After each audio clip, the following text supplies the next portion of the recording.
Our greetings of peace and love to everyone. Maayong gabi sa tanan. It's always wonderful. It's always great for us to come together in the presence of the Lord. And we especially come together tonight to celebrate our University Christian Life Emphasis Month. Just this morning, we launched the celebration, and it's a month-long celebration for us here at Siliman. And the culmination will be on October 15. And so there will be a lot of activities for our faculty, our staff, and our students. It's a faith strengthening activity that we will prepare for everyone. But for tonight, as we begin our meditation, I want you to hold these questions quietly in your heart. What kind of fatigue are you carrying right now? The kind of fatigue that perhaps you've been keeping hidden from God or from many others. For our students, it can be schoolwork, responsibilities, relationships, or are there fears and pressures in your life that are causing you to run away instead of standing firm in faith? And there's one more thing. If God were to meet you in compassion this very moment, what words of comfort or assurance would you long to hear from God? Let us pray. Speak to us, O Lord.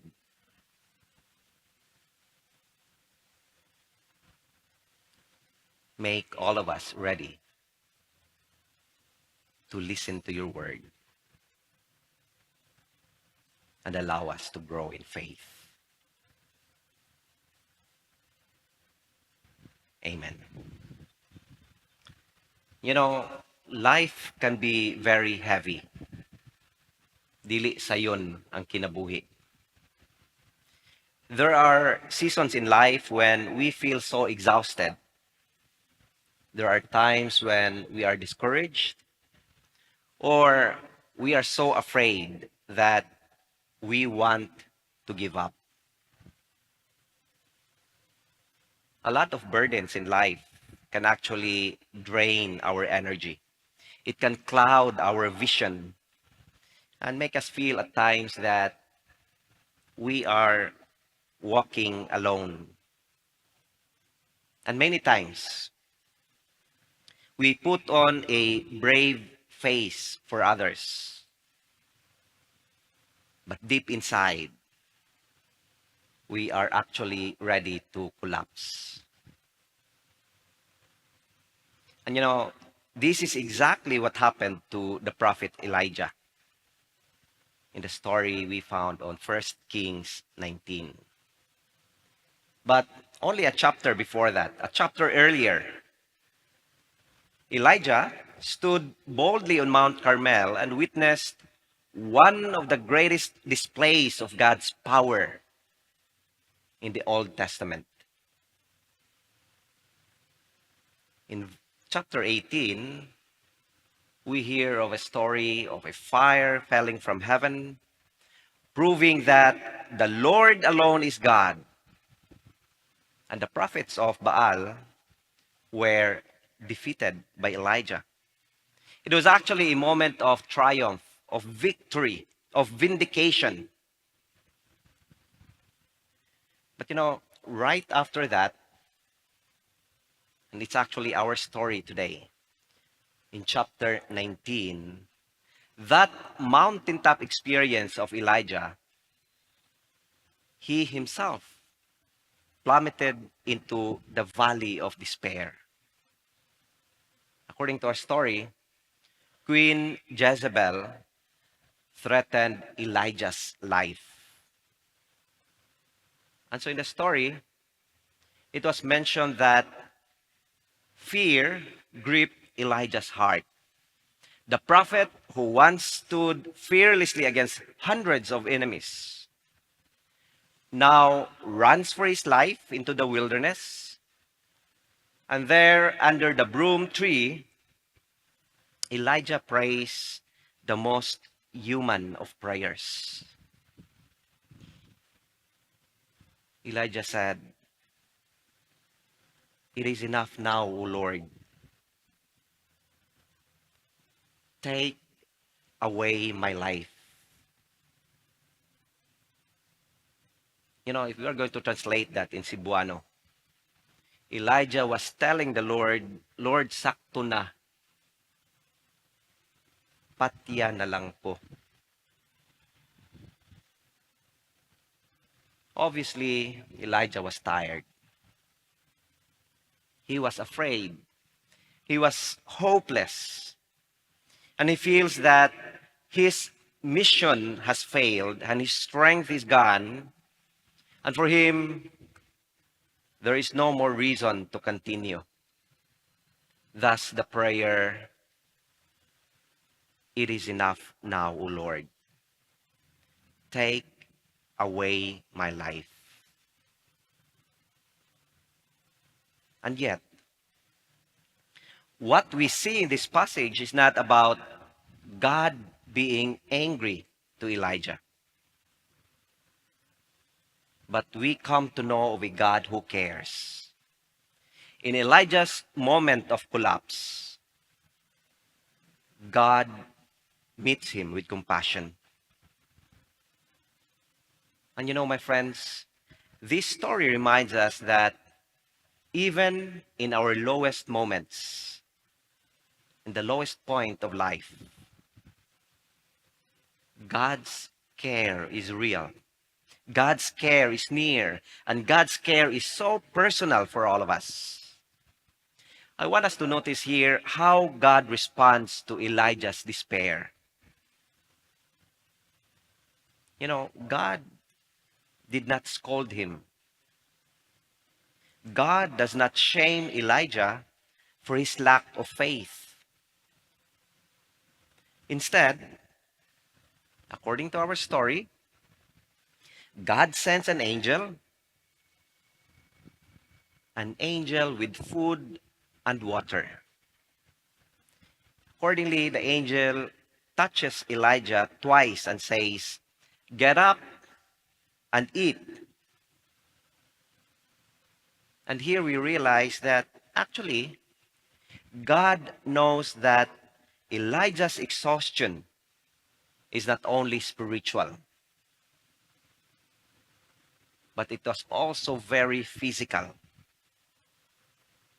And here lies an important truth for all of us tonight. Sometimes, the most spiritual thing we can do is for us to rest, to eat, and take care of our bodies.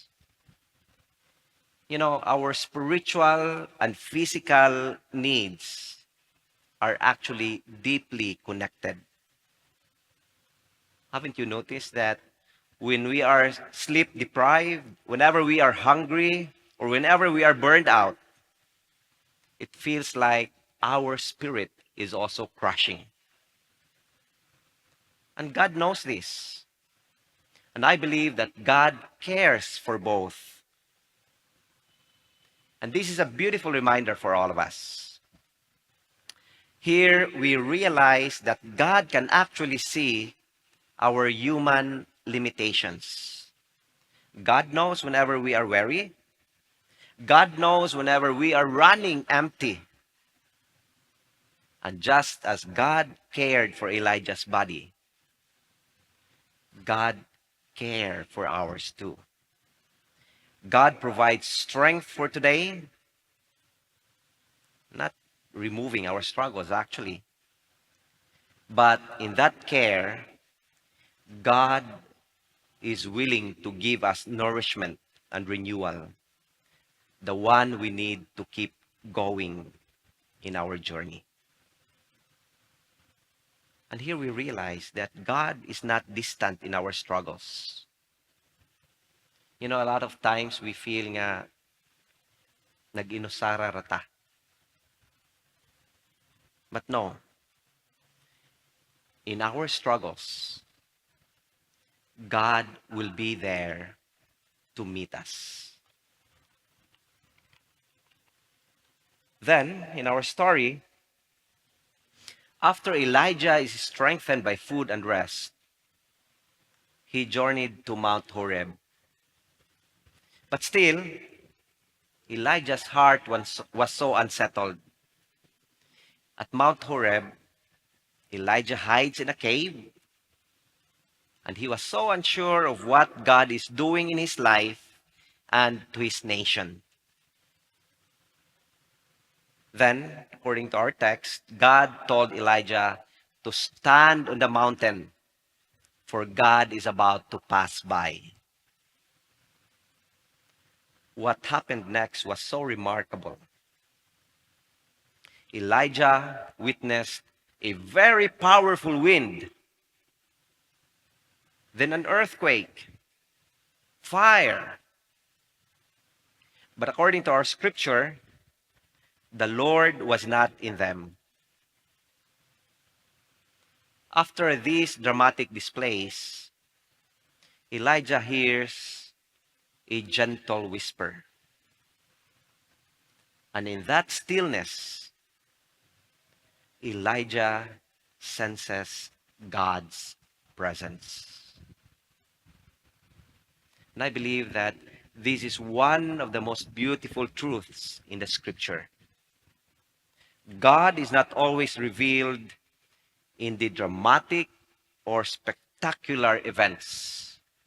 Yes, God is mighty and powerful. Yes, He can shake the heavens and the earth. But often,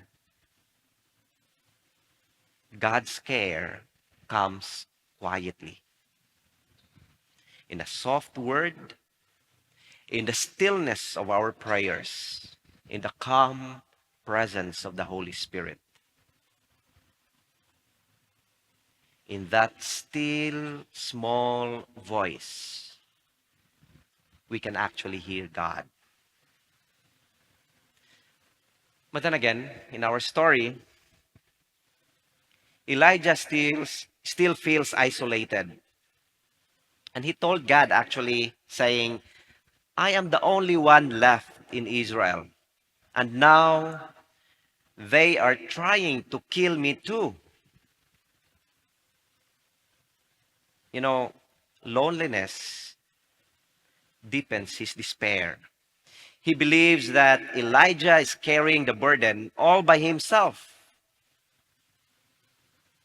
But here, God gently corrects him, assuring him that there are still 7,000 in Israel who have not bowed down to Baal. Elijah is not the last faithful one. He was not abandoned by the Lord. And here he realized that his mission is not actually over. But you know, for each of us here, how often does despair convince us of the same lie? Whenever we are facing such a tremendous reality, we are so convinced that we are alone, that no one understands, that no one else is struggling like us. And you know, little do we realize that isolation magnifies our pain. But God reminds us tonight that God will always preserve His people and that God will always walk with us.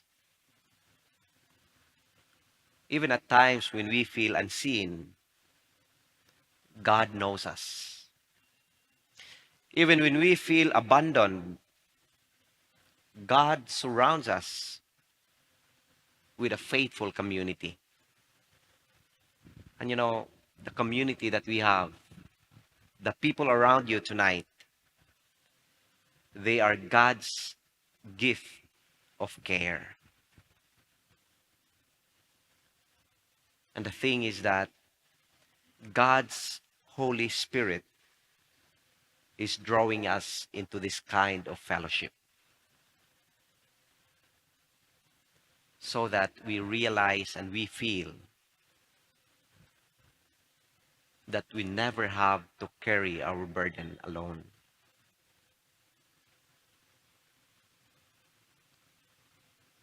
This passage in First Kings is not about a prophet's despair. It's all about God's care for all of us. In Elijah's weakness, God provided food and rest. In Elijah's confusion, God spoke with gentleness. In Elijah's loneliness, God reminded him of a community.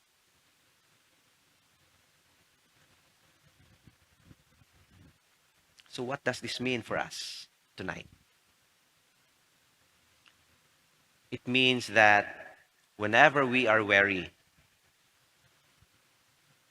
God will be there to take care of us. Whenever we feel lost, God whispers peace to us. Whenever we feel alone, God will be there to assure us of His presence and of His gift of community and fellowship. The God who cared for Elijah under the broom tree is the same God who cares for each of us here tonight. And of course, God's care may not always come in dramatic displays of power, but the assurance is that it will come to us in the nourishment we receive, in the quiet moments of prayer, in the embrace of the community and in our fellowship, and in God's steady whisper of the Holy Spirit, reminding each of us that we are not alone in our journey. And so tonight, in our continuing journey, take heart, for God will be there to take care of us. God will continue to whisper for those who feel forgotten. God will continue to provide for those who feel empty. And God will extend His presence to those who feel alone. This is God's promise for us. He will never leave us, nor forsake us. For the truth is that God cares. Blessings to everyone. Amen.